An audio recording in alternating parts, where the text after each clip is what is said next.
Before Adolf Hitler became the chancellor, life in Germany was normal for Jews. My mother grew up in the northern part of Germany in sort of a rural area. It was called Milan. This is Mom's younger sister, and this is her older sister. Now, the older sister was never able to get out of Germany, so she was just murdered. But it wasn't only her, it was her husband, Otto, their daughter, which is my cousin, Helga, and most of my family. And the thing is, I don't care which survivor, everybody will have a difference. I think what we have in common is the loss of our families. Now, I got married, and I have kids, and I have grandkids right here. But my grandmother was one of 9, so, it's family. So we have such a teeny family. I mean, my husband passed, but as I said, I have 3 kids and 8 grandchildren. But it may sound like a big deal, but it's really nothing. So it's a loss. I was born in the southern part of Germany, in the big city Stuttgart. And but I lived much further south in a much smaller city called Kirchheim. Kirchheim unter Teck, actually, is what it was called. My parents had sort of a dry goods store. Remember, we're going back to the 1930s. That's the first floor, the dry goods store. The second floor was our residence. And way up here, there was an apartment, and it was rented to an older couple. It was a really lovely place, but it had a teeny Jewish community, so that every one of my friends were non-Jews. And then, of course, 1933, and Adolf Hitler finally becomes the chancellor.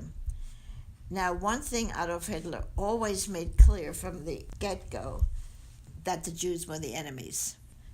Why were people poor? Because the Jews had all the money. Whatever was wrong in Germany, the Jews caused it. I'm not saying that every German was an anti-Semite, but there was a large contingent in Germany.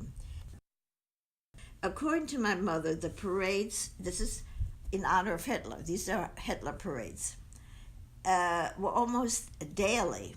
Marchers, who were Nazis, marched by and gave the Heil Hitler salute.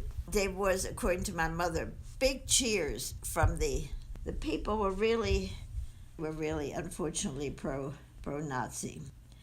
Remember, one time she peeked the curtain, open just a teeny bit. Remember, they didn't go out. And some neighbor, but these are neighbors, this is a neighborhood parade, saw her and pointed up to her, and he knew her. He said, "Ellie, come on down, join us." She said she didn't peek anymore. She was afraid. The German government passed the Nuremberg laws. The whole Nuremberg law was simply to separate the Jews from the rest of the Germans. Okay. The one that actually affected my life, we had a live-in housekeeper. Her name was Sophie.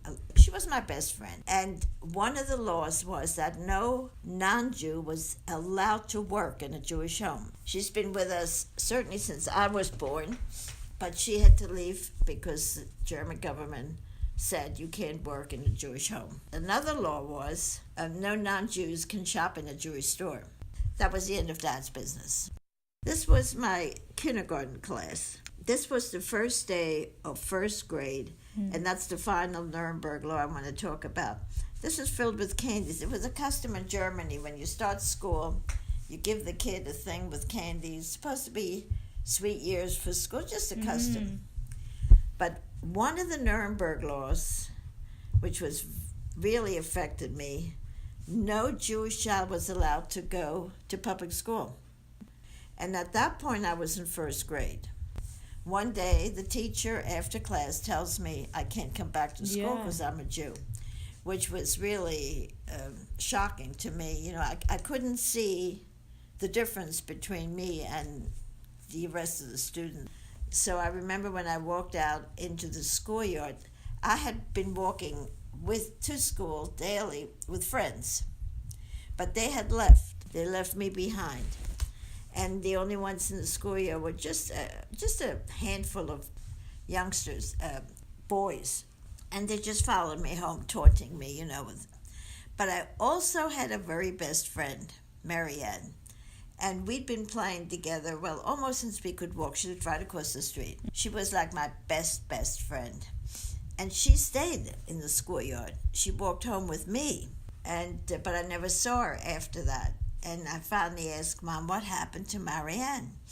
And she explained that when her dad came home from his job at night and was told that she tried to be my friend, he took off his belt and beat her, made her promise never to play with me again.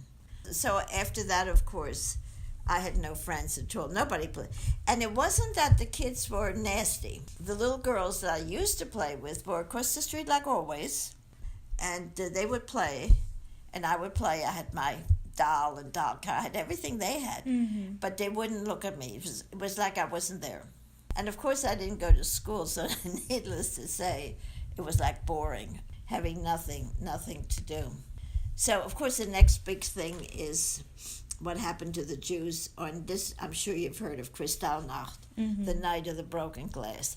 That was really when we lost all our civil rights and liberties.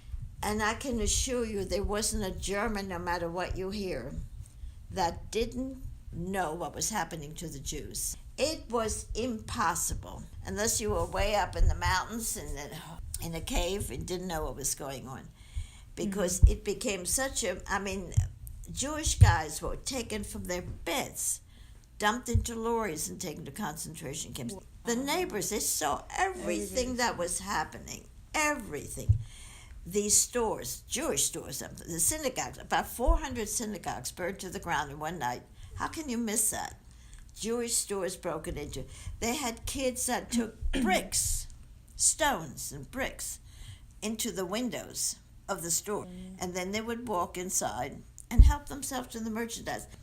The fire brigades were there for the purpose in case a non-Jewish store catches fire somehow. Police were there to keep the Jewish owner from entering his own store. I'm not saying that every German went into the stores, but there were enough that went in that the stores were pretty empty.